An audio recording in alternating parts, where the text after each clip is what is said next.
Let me ask you a simple question. If you sat down on the floor right now, could you get back up without help? Take a moment and really think about it. Not next year, not when you lose a few pounds, not after you start exercising again, right now.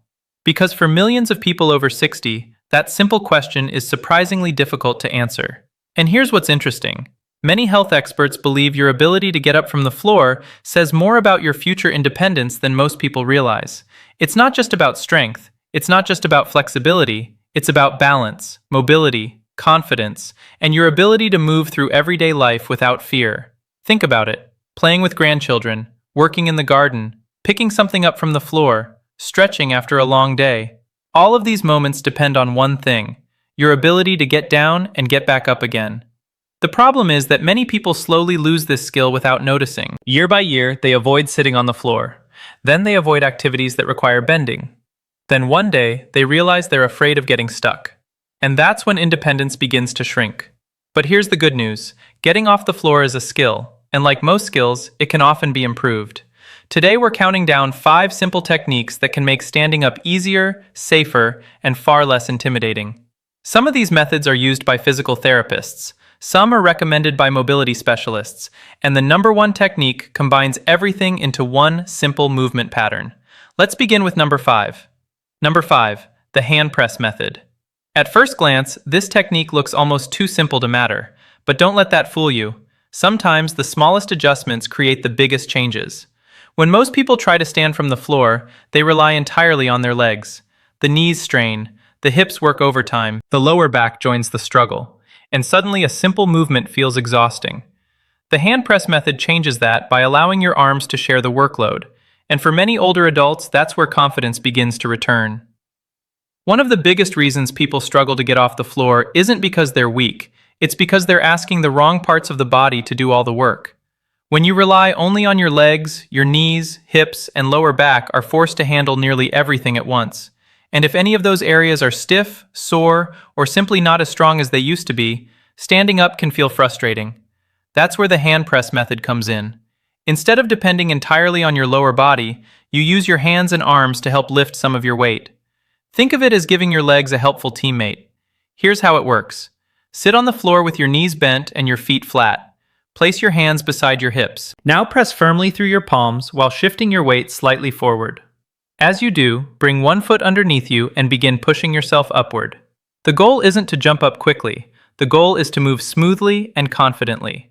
Many people are surprised by how much easier standing feels when they simply involve their upper body. And perhaps the biggest benefit isn't physical, it's mental. Because once you realize you can get up safely, the fear starts to disappear. And that's important. Fear is often what keeps people from getting on the floor in the first place. They worry about getting stuck. They worry about needing help. They worry about falling. The hand press method helps remove some of that fear, and that's why it earns a place on this list. Now let's move to number 4. Number 4, the side sit transition. This technique is a favorite among mobility experts because it reduces strain on the joints while making the entire process feel more natural. Instead of trying to push straight up from the floor, you first move your body into a stronger position. Imagine sitting like a mermaid in an old painting. Both legs folded comfortably to one side. That's essentially the starting position. It may look simple, but this small adjustment changes everything. Many people struggle because they try to twist, turn, and stand all at the same time. The side sit transition removes much of that awkward movement and replaces it with a smoother path to standing. And for many older adults, that means less discomfort and more confidence every time they use it. The beauty of the side sit transition is that it works with your body instead of against it. Many people try to stand directly from a seated position on the floor.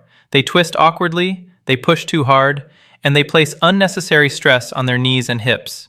The side sit transition avoids all of that. Start by sitting on the floor with your legs in front of you. Now gently lean your weight onto one hip and allow both legs to move comfortably to the same side. Don't force anything. This should feel natural and relaxed. From there, place one hand on the floor for support. Slowly bring yourself onto your hands and knees. Then move into a kneeling position. Already, you're much closer to standing than you were a few seconds ago. That's the secret. Instead of trying to go from sitting to standing in one difficult motion, you're breaking the process into smaller and easier steps. And that's exactly what makes it so effective. Many older adults find that once they learn this movement pattern, getting off the floor feels less intimidating, the body feels more stable, the movement feels more controlled, and confidence starts to grow. Because confidence is a huge part of mobility. When you're afraid of falling, you move differently. You become cautious. You avoid certain activities. And over time, that fear can limit your independence. The side sit transition helps break that cycle. Now let's move to number 3. Number 3, the furniture-assisted lift. Before we talk about this one, I want to clear up a common misconception. Using furniture to help yourself stand is not cheating. It's not weakness, and it's certainly not something to be embarrassed about. In fact, some of the most active and independent seniors use support wisely. They understand that staying safe is more important than proving a point. The furniture-assisted lift is exactly what it sounds like. You use a sturdy chair, couch, table, or even a wall to help yourself stand. And for many people, this simple strategy can be a complete game changer. Think about it. If a strong, stable object can reduce strain on your joints and make standing safer, why wouldn't you use it? The goal isn't to make life harder. The goal is to stay moving, stay independent, and stay confident. In the next section, I'll show you exactly how to use this method correctly and why so many mobility specialists recommend it for adults over 60. The furniture-assisted lift is one of the simplest and safest ways to get off the floor, and honestly, it's a technique more people should be using. The mistake many seniors make is believing they must stand up completely on their own. They see using a chair or couch as a sign that they're losing independence, but the truth is exactly the opposite. Using support when you need it helps you stay independent longer. Here's how it works. If you're sitting on the floor, move carefully onto your hands and knees. Position yourself near a sturdy chair, couch, or another stable surface. Avoid anything that rolls, slides, or feels unstable. Once you're facing the furniture, place both hands firmly on it. Then bring one foot forward so it's flat on the floor. From there, press through your hands and your front foot at the same time as you rise to standing. Simple, safe, effective, and most importantly, repeatable. Because that's what really matters. A movement isn't useful if you're afraid to do it. The furniture-assisted lift gives many people the confidence to practice regularly, and the more often you practice, the easier the movement becomes. One older gentleman once described it perfectly. He said, "I stopped worrying about getting stuck." Think about that. Not stronger, not younger, not faster, just no longer worried. That's a huge improvement in quality of life, and confidence often creates momentum. When people feel safer moving, they move more. When they move more, they become stronger. When they become stronger, they move even more. It's a positive cycle. Now let's move to number 2. Number 2, the kneeling lunge rise.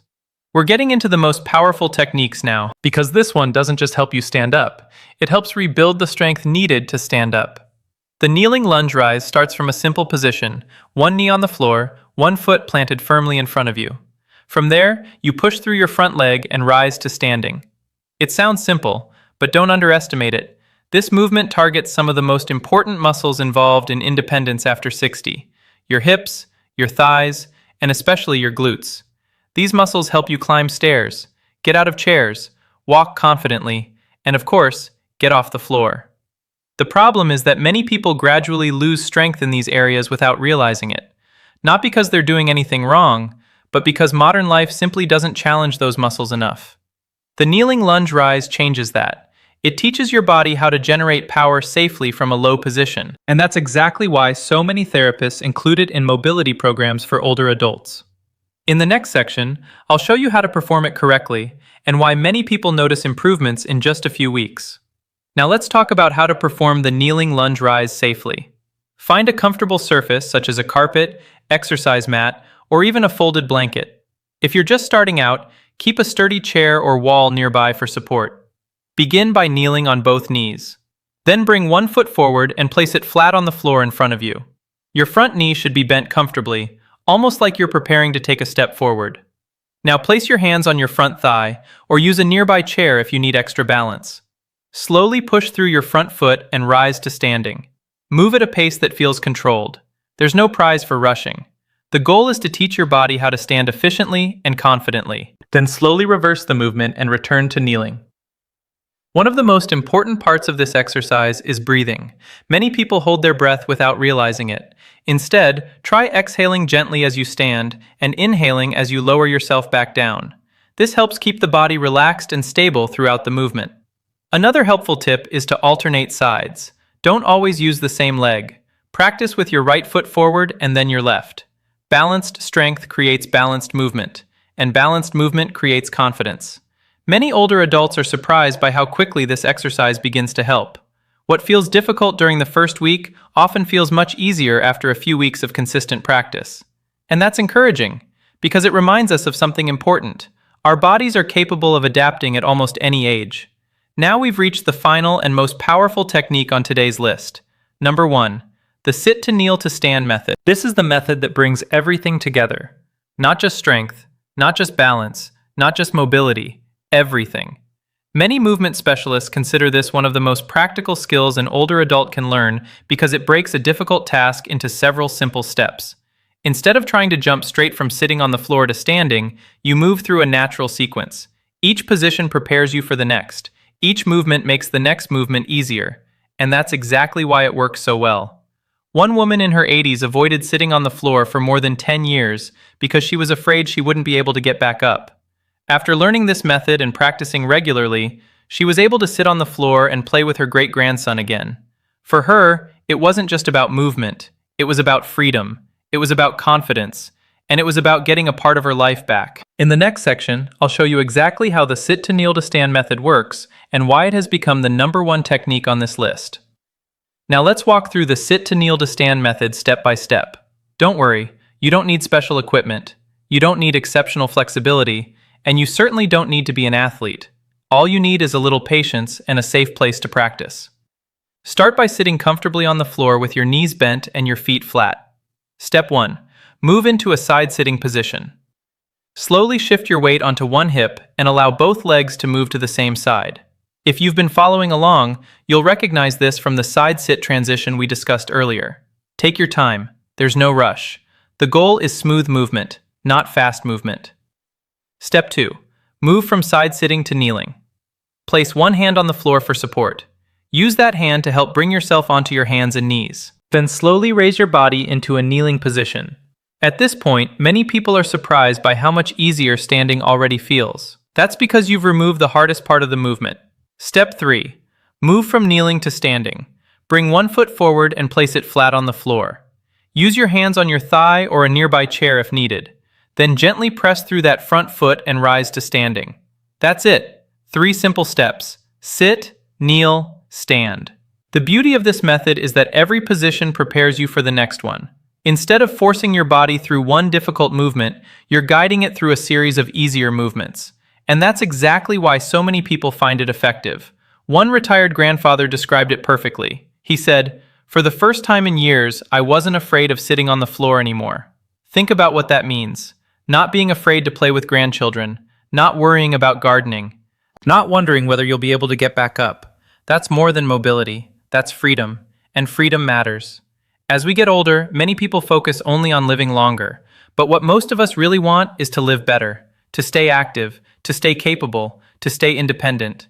And sometimes that journey starts with something as simple as learning how to get off the floor again. So let's quickly review the 5 techniques we covered today. Number 5, the hand press method.